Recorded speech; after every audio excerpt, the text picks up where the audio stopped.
Of course, we're in the middle of a worldwide pandemic at the moment, and I think we need to also take account of the impact of COVID on health systems, both now and in the future. The European Commission has drawn some lessons already in the sense that we have called for a reinforcement of our legislation on cross-border health threats. This is being discussed at the moment in the European Council and the European Parliament, but also we have called for reinforcement of our health agencies. I published in February the article about the hormones and COVID-19 because I believe that this pandemic has shown clearly the linkage between endocrine conditions and COVID-19.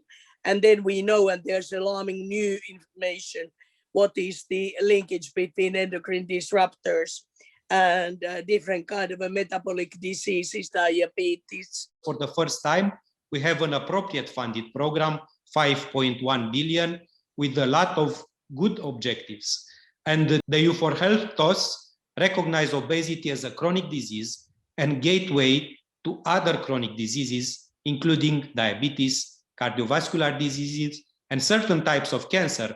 We are working and continuously working, for example, on the registries. This is extremely important because it will provide data to reach new outcomes and research, but it will also feed our European health data space. Extremely important. Connecting the issue of cancer to prevention and endocrine disruptors are so clearly pointed out in the white paper. And as the S&D spokesperson on endocrine disruptors, I have to say that these topics are very close to my heart, and I believe we need to work with more, have it as a bigger priority in the European institutions. So I think I can say that at least in the European Union, we are in a brink of a breakthrough in the endocrine disruptor regulatory world, or at least I would like to think that this is what the strategy is bringing, it's the opportunity that is bringing to all of us in the European Union. I agree with the sense of urgency.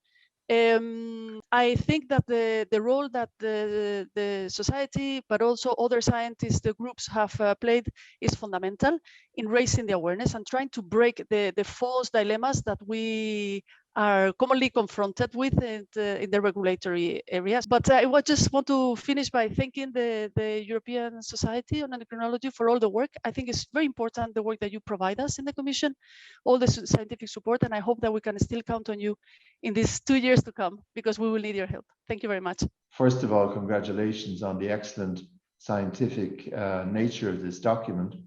There are many footnotes, which is always a good sign, I think. In terms of the references that you give, the evidence base is certainly there. We have a 7-year multi-annual financial framework. And just to mention that as a result of COVID, the amounts which have been allocated in the European budget to health have been vastly increased. We have a Europe for Health program, which has a 7-year budget of 5.1 billion euros.